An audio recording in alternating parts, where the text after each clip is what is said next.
1 फरवरी 2021 नई दिल्ली के इंदरपुरी में रहने वाले देविंदर मोहन शर्मा की छोटी बेटी प्रियंका के अचानक पेट में दर्द शुरू हो गया था और उसे वॉमिटिंग भी होने लगी थी।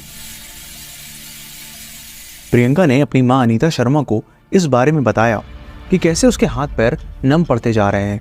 बेटी प्रियंका की यूं अचानक तबीयत बिगड़ते देख देविंदर शर्मा ने उसे अपोलो हॉस्पिटल में एडमिट करवाया। वहां इलाज तो शुरू हुआ, लेकिन 24 घंटे बीत जाने के बाद भी आराम तो दूर, उल्टा दर्द और भी ज्यादा बढ़ गया। प्रियंका की हालत और भी बिगड़ने लगी। उसका शरीर मानो अकड़ता जा रहा हो। दर्द जब बर्दाश्त के बाहर हो गया तो 3 फरवरी 2021 को प्रियंका को BLK max super speciality hospital में एडमिट करवाया गया। इलाज वहां भी शुरू हुआ, ब्लड टेस्ट वहां भी रन किए गए, लेकिन कुछ भी अबनॉर्मल नजर नहीं आया। रिपोर्ट एकदम नॉर्मल थी। Liver, kidney, heart, almost whole body का चेकअप किया गया, लेकिन इन सिम्टम्स के पीछे की वजह डॉक्टर समझ नहीं पा रहे थे। और यह कोई छोटा मोटा हॉस्पिटल नहीं, बल्कि एक सुपर स्पेशलिटी हॉस्पिटल था। प्रियंका की कंडीशन बिगड़ती जा रही थी। उसकी जिंदगी का एक एक पल दर्द में तड़पते हुए गुजर रहा था। यहाँ तक उसके बाल भी झड़ने शुरू हो गए थे और समय के साथ हाथ पैर अकड़ते जा रहे थे। देविंदर मोहन शर्मा की छोटी बेटी प्रियंका लंदन के बेस बिजनेस स्कूल में पढ़ रही थी और कुछ ही वक्त पहले अपने घर लौटी थी। परिवार में हर कोई परेशान और हैरान था कि आखिर कैसे देखते ही देखते उनके घर की बेटी की ऐसी हालत हो गई थी। कई दिन बीत गए, लेकिन हालत बद से बदतर हो गई। डॉक्टर बीमारी के असली कारण को नहीं खोज पाए। जब डायग्नोसिस में इफेक्ट्स के कॉजेस का ही पता नहीं चल पाता तो ट्रीटमेंट एक गेस वर्क पर चलने लगता है और ऐसे में जिंदगी दांव पर लग जाती है। अनफॉर्चुनेटली एडमिट करने के 12 दिन बाद 15 फरवरी 2021 को प्रियंका ने अपनी जिंदगी की आखिरी सांसें ली। जरा सोचिए, जो शख्स आंखों के सामने सही सलामत हो, वो यूं ही देखते देखते इस दुनिया से चला जाए, ये ख्याल मात्र ही डरा देता है। प्रियंका को गुजरे 1 हफ्ते के ऊपर हो गया था और 13वीं से कुछ दिन पहले लगभग 15 फरवरी 2021 के आसपास देविंदर शर्मा की पत्नी अनीता शर्मा की तबीयत बिगड़ने लगी। उनको भी उसी तरह से पैरों में दर्द शुरू हुआ जिस तरह प्रियंका को होने लगा था। हैरानी की बात यह थी कि देविंदर जी के पेट में भी दर्द शुरू हो गया और उनके भी बाल झड़ने लगे, मानो पूरे घर में कोई इन्फेक्शन सा फैल गया हो। आखिर सबको एक जैसे सिम्टम्स कैसे आने लगे थे? और तो और घर पर काम करने वाली मेड की भी तबीयत अचानक से बिगड़ गई। कैसे भी करके अनीता शर्मा, देविंदर शर्मा और उनकी मेड को हॉस्पिटल में एडमिट करवाया गया। उन तीनों में अगर किसी की तबीयत सबसे ज्यादा बिगड़ने लगी थी तो वो थी अनीता शर्मा की, जो उस वक्त दिल्ली के सर गंगाराम हॉस्पिटल में एडमिट थी। प्रियंका की बड़ी बहन यानी देविंदर और अनीता की बड़ी बेटी दिव्या प्रियंका की तबीयत बिगड़ने से ठीक 1 दिन पहले ही ग्रेटर कैलाश में अपने ससुराल वापस लौट गई थी। वो कुछ दिनों से अपने दोनों बच्चों के साथ अपने मायके यानी उसी घर में रुकी हुई थी, लेकिन दिव्या के वापस जाने के 1 महीने के अंदर इतना कुछ हो गया था। जिस तरह प्रियंका के केस में BLK max super speciality hospital clueless था, उसी तरह अनीता शर्मा और देविंदर शर्मा के केस में सर गंगाराम हॉस्पिटल के डॉक्टर्स की टीम कंफ्यूजन में थी। रिपोर्ट्स नॉर्मल थी, लेकिन सिम्टम्स सीवियर। फॉर्चुनेटली ट्रीटमेंट के चलते देविंदर शर्मा और उनकी मेड रिकवर हो गए, लेकिन अनीता जी की हालत में कोई सुधार नहीं था। 4 मार्च 2021 देविंदर शर्मा के पास दिव्या के हस्बैंड वरुण अरोड़ा का कॉल आया कि दिव्या की तबीयत अचानक से बिगड़ गई है। दिव्या की कंडीशन तो और भी ज्यादा खराब थी। उसकी हालत देख देविंदर जी भी सहम गए। 20 दिन पहले ही वो एक बेटी का अंतिम संस्कार कर लौटे थे। पत्नी भी जिंदगी और मौत के बीच जूझ रही थी और अब उनकी बड़ी बेटी की ऐसी हालत, मानो दुनिया की सारी परेशानियों ने दरवाजे पर एक साथ दस्तक दे दी हो। आनन फानन में दिव्या को भी सर गंगाराम हॉस्पिटल में एडमिट करवाया गया, लेकिन अनएक्सप्लेन्ड न्यूरोलॉजिकल सिम्टम्स के चलते 2 दिन बाद 6 मार्च 2021 को वो कोमा में चली गई। यह कोई आम इन्फेक्शन का केस नहीं था, हो ना हो, लेकिन यह एक बड़े खतरे की तरफ इशारा था। और यह बात गंगाराम हॉस्पिटल के मेडिकल एडमिनिस्ट्रेशन के डायरेक्टर ब्रिगेडियर S कटोच को समझ आ रही थी, क्योंकि सारी जांच करने के बावजूद भी वजह का पता नहीं चल पाया था, जबकि सभी को एक जैसे सिम्टम्स आ रहे थे। बस डिफरेंस इतना ही था कि किसकी कंडीशन कितनी सीरियस है। इसलिए 14 मार्च 2021 को ब्रिगेडियर कटोच ने सभी का हेवी मेटल टेस्ट करवाया और जब ये टेस्ट रिजल्ट्स आए तो एक ऐसी साजिश से पर्दा उठा जिसने इसे उस वक्त देश का सबसे सनसनीखेज केस बना दिया। एक ऐसा केस जिसने यह दिखा दिया कि आस्तीन में छुपे सांप का जहर भी इतना घातक नहीं हो सकता। Welcome to the show. Go watching The case of fish curry murders. Thallium कहने को तो एक tasteless, colourless and odourless heavy metal है, लेकिन यह इतना घातक जहर है कि कहा जाता है कि इराक के सद्दाम हुसैन से लेकर रशिया के पुतिन तक ने इस जहर का इस्तेमाल अपने दुश्मनों को बड़ी सफाई से रास्ते से हटाने के लिए किया है। और यही थैलियम सल्फेट दिव्या और अनीता शर्मा की बॉडी में काफी ज्यादा हैवी डोसेज में मिला। थोड़ा बहुत नहीं बल्कि कई हजार गुना ज्यादा। यही वजह थी कि टेस्ट रिजल्ट्स के एक हफ्ते बाद ही 21 मार्च 2021 को अनीता शर्मा ने अपनी जिंदगी की आखिरी सांसें ली। देविंदर शर्मा की आंखों के सामने ही उनकी एक बेटी और पत्नी जा चुकी थी और एक बेटी जिंदगी और मौत के बीच झूल रही थी। नेक्स्ट डे 22 मार्च 2021 को ब्रिगेडियर एस कटोच ने अपनी एक डिटेल्ड मेडिकल एनालिसिस रिपोर्ट में मेंशन किया देविंदर शर्मा की पूरी फैमिली इंक्लूडिंग प्रियंका शर्मा को थैलियम सल्फेट दिया गया है। लेकिन सबसे बड़ा सवाल था कि आखिर इसके पीछे किसका हाथ था। जनरली पास में हुए केसेस को देख ऐसे में लोग अपने घर के नौकर पर ही शक करते हैं, लेकिन यह केस बाकी केसेस से बिल्कुल अलग था क्योंकि इसमें मेड तक हॉस्पिटलाइज हो गई थी और थैलियम पर वैसे भी गवर्नमेंट बैन लगा हुआ है, इसलिए ये इतनी आसानी से किसी मेडिकल या जनरल स्टोर पर जाकर नहीं मिल सकता। बट जिस तरह पूरी फैमिली को टारगेट किया गया था उस हिसाब से यह काम किसी इनसाइडर का ही था। पर कौन? देविंदर शर्मा जी ने जब दिमाग पर जोर डाला कि आखिर इन सब की शुरुआत कहां से हुई तो उनका ध्यान प्रियंका की तबीयत बिगड़ने से ठीक एक दिन पहले 31 जनवरी की दोपहर पर गया और वहीं से इस केस की पहेली सुलझना शुरू हुई। 31 जनवरी 2021 इंदरपुरी, न्यू दिल्ली। देविंदर शर्मा, उनकी वाइफ अनीता शर्मा और बड़ी बेटी दिव्या जो कि कुछ दिनों से अपने 2 जुड़वा बच्चों के साथ वहीं रुकी हुई थी। और उस दिन दोपहर के वक्त दिव्या का हस्बैंड वरुण अरोड़ा घर आता है। उसे देख घर के सभी लोग चौंक जाते हैं क्योंकि ऐसा बहुत ही कम बार हुआ था जब वरुण अपने ससुराल आया हो, लेकिन इस बार न सिर्फ वो घर आया बल्कि अपने साथ बासा फिलेट फिश भी कुक करके लाया। उसने बताया कि कैसे उसने सबके लिए अपने हाथों से इसे बनाया है। वरुण का ये बदला हुआ नेचर देख सब हैरान तो थे ही, लेकिन अंदर से खुश भी थे। बड़े ही प्यार से उसने सबको सर्व किया। सब ने खूब चाव से खाया भी। सिंस दोनों बच्चे दूध पी चुके थे इसलिए उनको खाने को नहीं दिया गया। वहीं प्रियंका उस वक्त घर पर नहीं थी और वो शाम को 5:30 बजे वापस आई। शाम 6:30 बजे जब उसे भूख लगी तो वरुण ने अपने हाथों से 2 बड़े पीसेस उसे सर्व किए। देर शाम वरुण दिव्या और दोनों बच्चों को लेकर ग्रेटर कैलाश में अपने घर वापस चला गया। देविंदर शर्मा जी को यह भी ध्यान आया कि जब उस दिन सबने वरुण से भी खाने को कहा तो उसने यह कहकर खाने से मना कर दिया कि वो एक लाफ्टर शो में गया था जहां खूब हंसने की वजह से उसके जबड़े में दर्द हो रहा है। जो शख्स घर ना आता हो वो देर शाम तक प्रियंका के आने का इंतजार करता रहा ताकि उसे भी खिला सके और दोनों बच्चों को उसी ने ही पहले से दूध पीने को दे दिया था ताकि कोई बच्चों को भी वो फिश ना खिला दे। और इसी के अगले दिन से ही सबसे पहले प्रियंका की धीरे धीरे तबीयत बिगड़नी शुरू हो गई थी क्योंकि प्रियंका ने ही फिश के सबसे बड़े पीसेस खाए थे। ये सभी पॉइंट्स एक गहरी साजिश की ओर इशारा कर रहे थे और देविंदर जी को इसके पीछे का मास्टरमाइंड कोई और नहीं बल्कि उनका ही दामाद वरुण नजर आ रहा था।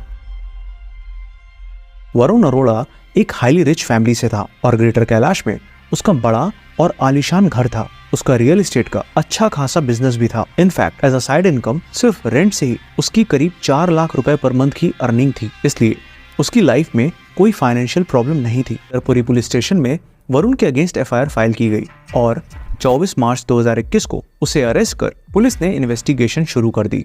दिल्ली में एक शख्स ने थैलियम से ऐसी साजिश रची जिसके खुलासे ने दिल्ली पुलिस को भी सन्न कर दिया। एक तरफ अनीता शर्मा की ऑटोप्सी में थैलियम पॉइजनिंग की बात सामने आई, वहीं देविंदर जी के घर से भी थैलियम सल्फेट के ट्रेसेस मिले। पुलिस ने वरुण का लैपटॉप और मोबाइल फोन रिट्रीव कर एक्स्ट्रा मैरिटल अफेयर के एंगल का पता लगाने की कोशिश की। इनफैक्ट कुछ प्रिंट मीडिया ने तो इसी को ही क्राइम की वजह बता दी, जबकि सच इससे कोसों दूर था। वरुण ने अपनी सर्च हिस्ट्री पहले से डिलीट कर दी थी, लेकिन पुलिस की टेक टीम ने इसे आसानी से रिकवर कर लिया। वरुण ने गूगल में सर्च किया था how to make someone very sick. इतना ही नहीं, उसके घर से भी small portion of thallium sulphate भी पुलिस को बरामद हुआ।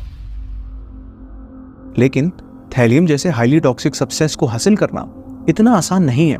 काफी पहले थैलियम का यूज चूहे और कीड़े मारने की दवाओं में किया जाता था, लेकिन देश में इसके गलत इस्तेमाल और होमिसाइड के बढ़ते केसेस को देखते हुए गवर्नमेंट ने इस पर बैन लगा दिया। और अब ये सिर्फ इंडस्ट्रियल यूज जैसे optical lenses, superconductors, low temperature thermometer की मैन्युफैक्चरिंग में किया जाता है, लेकिन इसके लिए भी government permission, licences and special permit की नीड होती है एंड इसे सिर्फ कंपनी टू कंपनी ही सेल और परचेज किया जा सकता है। तो अब सवाल ये आता है कि वरुण अरोड़ा के हाथ ये जहर कैसे लगा। पहले तो मीडिया में डार्क वेब से थैलियम को ऑर्डर करने की खबरें आ रही थी, लेकिन ये सब दावे गलत थे और इसका सच पुलिस को उसके और उसकी मां जिया अरोड़ा के बैंक अकाउंट स्टेटमेंट की जांच करने पर मिला।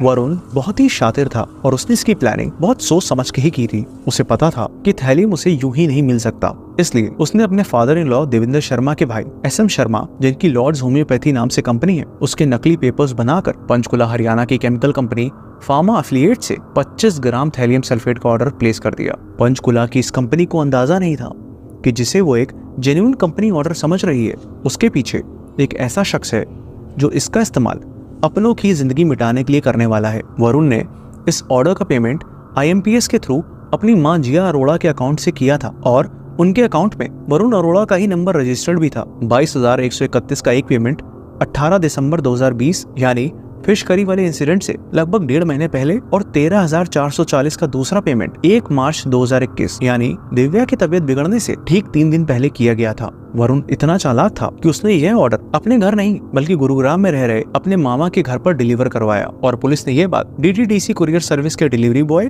और गुरुग्राम में घर के वॉचमैन टीटू से वेरीफाई भी कर ली। टीटू ने पुलिस में बयान दिया कि वरुण के कहने पर ही उसने पार्सल रिसीव किया था। ना तो उस वॉचमैन और ना ही वरुण के मामा जी को इस बात की खबर थी कि उस पार्सल में क्या है। सारे सबूत और गवाह चीख चीख कर सच बयां कर रहे थे, इसलिए पुलिस ने जब वरुण को इंटरोगेट किया तो उसके पास झूठ बोलने के ज्यादा रास्ते नहीं बचे थे। उसने अपना क्राइम कन्फेस तो कर लिया, लेकिन इसके पीछे की वजह पुलिस को झूठी बताई। वरुण ने कहा कि उसके ससुराल वाले बात बात पर उसे जलील करते और नीचा दिखाते थे क्योंकि उसके रियल एस्टेट का बिजनेस अच्छा नहीं चल रहा था। लेकिन यह बात सरासर झूठ थी क्योंकि इसके पीछे की असली वजह इस माँ बेटे की वो सनक थी जिसने देविंदर शर्मा के पूरे परिवार को मिटा दिया। साल 2009 इंदरपुरी में रहने वाले देविंदर मोहन और अनीता शर्मा की बड़ी बेटी दिव्या की शादी न्यू दिल्ली के ग्रेटर कैलाश में रहने वाले वरुण अरोड़ा से हो गई। घर में सब कुछ था, लेकिन कमी थी तो सिर्फ एक बात की। दोनों की शादी को 6 साल से भी ज्यादा बीत गए थे, लेकिन दिव्या कंसीव नहीं कर पा रही थी। इसलिए साल 2016 में दोनों fertility specialist doctor Indira Ganesan के पास गए, जिन्होंने IVF के ऑप्शन के बारे में उन्हें बताया और IVF की हेल्प से अगस्त 2016 में दिव्या ने ट्विंस को जन्म दिया, एक बेटा और एक बेटी। दोनों फैमिलीज में खुशी का माहौल था। घर में अब ऐसा कुछ भी नहीं बाकी था जिसकी कमी रह गई हो। 2 नई जिंदगियों के परिवार में कदम रखने से हर कोई खिल उठा था, लेकिन इस परिवार की खुशियों को किसी बाहरी की नजर क्या ही लगती जब घर के अपने ही सब कुछ राख करने पर उतर आए। साल 2020 वरुण के पिता चंद्रलाल की डेथ हो गई और उनके गुजर जाने के लगभग 3 महीने बाद दिव्या नेचुरली कंसीव कर गई। कुछ परेशानियों के चलते दिव्या उन्हीं लेडी डॉक्टर के पास कंसल्ट करने गई, लेकिन जब उन्होंने दिव्या का चेकअप किया तो कुछ ऐसे सीवियर कॉम्प्लिकेशंस नजर आए जिससे दिव्या की जिंदगी को खतरा हो सकता था। इसलिए फॉर सेफ्टी उन्होंने दिव्या को अबॉर्शन करने की एडवाइस दी और दिव्या भी इस बात पर राजी हो गई। दिव्या ऑलरेडी 2 बच्चों की मां बन चुकी थी और अब ऐसे में तीसरे बच्चे के लिए लाइफ को रिस्क में डालना कोई सेंस नहीं बनता था। जब दिव्या ने वरुण को पूरी बात बताई तो अबॉर्शन का सुन वो और उसकी मां जिया अरोड़ा बुरी तरह से भड़क गए, क्योंकि इस माँ बेटे का मानना था कि यह तीसरा बच्चा कोई और नहीं बल्कि वरुण के पिता चंद्रलाल का पुनर्जन्म है और वो वरुण के बेटे के रूप में इस बार जन्म लेंगे। क्योंकि जब दिव्या प्रेग्नेंट हो गई थी तो डॉक्टर्स ने जो डिलीवरी की एक्सपेक्टेड डेट बताई थी वो वरुण के फादर की डेट ऑफ बर्थ भी थी। ऐसे में उनके लिए अबॉर्शन की बात बर्दाश्त के बाहर थी। घर में कलेश मचने लगा, यहाँ तक वरुण दिव्या पर हाथ उठाने में भी पीछे नहीं रहता। वहीं उसकी माँ भी दिव्या के साथ हर तरह से बदसलूकी करती। दिव्या अचानक हुए इस नेचर के बदलाव से सहम गई थी, इसलिए उसने पूरी बात अपने पेरेंट्स को बताई और एक दिन उन्हीं की मदद से वरुण से चोरी छुपे अबॉर्शन करवा लिया। जब वरुण को इसके बारे में पता चला तो वो बुरी तरह से भड़क गया, और जब यह पता चला कि इसके पीछे दिव्या के घर वालों ने साथ दिया है तो वो दिव्या को धमकी देने लगा कि मैं तुम्हारे पूरे परिवार को मिटा दूंगा। दोनों माँ बेटे बुरी तरह से पागल हो गए थे और दोनों के दिमाग में सनक सवार हो गई थी, और इसी सनक से जन्म हुआ वरुण के उस खौफनाक प्लान का। कहा जाता है कि वरुण ने इसकी इंस्पिरेशन सद्दाम हुसैन से ली। चौंकाने वाली बात यह है कि दिल्ली में रहने वाले इस दामाद ने इस साजिश की प्रेरणा इराक के तानाशाह सद्दाम हुसैन से ली है। वरुण ने कन्फेस किया कि पहले वो मर्क्यूरी या फिर लेड को एज अ वेपन यूज करने की सोच रहा था, और ये दोनों इजीली भी मिल जाते। लेकिन चैलेंज ये था कि ये दोनों ही सब्सटेंस स्लो पॉइजन की तरह एक्ट नहीं करते और इसके कंजम्पशन के बाद काफी जल्दी डेथ हो जाती है, इसलिए ऐसे में वो आसानी से फंस जाएगा। तभी उसने मर्क्यूरी और लेड की जगह थैलियम का यूज किया, क्योंकि थैलियम एक स्लो पॉइजन की तरह एक्ट कर सकता है और ये नॉर्मल ब्लड टेस्ट में डिटेक्ट भी नहीं होता। 31 जनवरी 2021 को वरुण ने जब वो जहर मिली मछली सर्व की तो पहले दिव्या पर उसका उतना ज्यादा असर नहीं पड़ा, शायद उसने कम खाया होगा। हालांकि दिव्या में भी सिम्टम्स नजर आ रहे थे, लेकिन वो शुरुआत में काफी माइल्ड थे, इसलिए वरुण ने दोबारा थैलियम का ऑर्डर प्लेस कर दिया। ये वही 1 मार्च को दिया गया 13,440 का दूसरा पेमेंट था। ये दिखाता है कि वरुण के दिल में नफरत इस कदर बढ़ गई थी कि वो हर हाल में दिव्या से छुटकारा पाना चाहता था। वरुण के काले इरादों पर जीत की मुहर आखिरकार 9 अप्रैल 2021 को लग गई, जब कई दिनों तक वेंटिलेटर पर एक एक सांस के लिए लड़ते हुए दिव्या जिंदगी की जंग हार गई। 2 महीने के अंदर देविंदर शर्मा अपना पूरा परिवार खो चुके थे। अब सवाल आता है कि क्या वरुण और उसकी मां जिया अरोड़ा को सजा मिली? ये जानने के लिए चलते हैं कोर्ट प्रोसीडिंग्स की तरफ। जब यह केस कोर्ट पहुंचा तो उसमें भी बहुत सारे ट्विस्ट एंड टर्न सामने आए। जब चार्जशीट दाखिल की गई तो प्रोसिक्यूशन ने इसे as a triple murder, 2 attempt to murder and 5 counts of administration of poisonous substances के तहत वरुण अरोड़ा पर केस चलाने की मांग की, लेकिन मजिस्ट्रेट ने यह कहते हुए इसे ट्रिपल मर्डर मानने से मना कर दिया कि प्रियंका का पोस्टमार्टम कंडक्ट नहीं किया गया है और यह क्लियर नहीं है कि प्रियंका को भी पॉइजन दिया गया हो। पोस्टमार्टम होता भी कैसे, क्योंकि प्रियंका घर की पहली मेंबर थी जिसकी डेथ हुई थी और तब तक तो किसी को भी इस साजिश के बारे में पता ही नहीं था। प्रियंका का इलाज BLK max super speciality hospital में चल रहा था, लेकिन हेवी मेटल पॉइजनिंग को वहां का कोई भी डॉक्टर डिटेक्ट नहीं कर पाया था। इनफैक्ट सिम्टम्स को देखते हुए उसके डायग्नोसिस में GB सिंड्रोम या फिर रेबीज को इसके पीछे की वजह बताई गई। यहाँ तक प्रियंका की डेथ होने के बाद रिपोर्ट में cause of death rabies mention कर दिया गया, जबकि उसे किसी कुत्ते या और किसी जानवर ने नहीं काटा था। इसी वजह से पिटिशनर देविंदर शर्मा ने मजिस्ट्रेट से BLK हॉस्पिटल के 2 डॉक्टर अतुल प्रसाद और डॉक्टर राहुल हांडा, जो प्रियंका का इलाज कर रहे थे, उन पर फॉर्ज्ड एंड फैब्रिकेटेड रिपोर्ट बनाकर एक्यूज को बचाने और एविडेंस को डिस्ट्रॉय करने का आरोप लगाते हुए उनके अगेंस्ट इन्वेस्टिगेशन को इनिशिएट करने की डिमांड की। बट मजिस्ट्रेट ने पोस्टमार्टम रिपोर्ट न होने के ग्राउंड पर इस अपील को रिजेक्ट कर दिया। जब हमने फेल्ड डायग्नोसिस के एंगल पर रिसर्च की तो पाया कि थैलियम अपनी नोटोरियस नेचर के लिए जाना जाता है, क्योंकि जब थैलियम ह्यूमन बॉडी में एंटर करता है तो कुछ ही घंटों में ये ब्लड से वेरियस टिश्यूज एंड ऑर्गन्स जैसे लिवर, किडनी और ब्रेन में रीडिस्ट्रीब्यूट हो जाता है। इसलिए बहुत कम टाइम में टिश्यूज में एक्यूमुलेट हो जाने की वजह से इसका कंसंट्रेशन ब्लड में ड्रॉप हो चुका होता है। सेकेंडली, इसके एक्सपोजर और सिम्टम्स में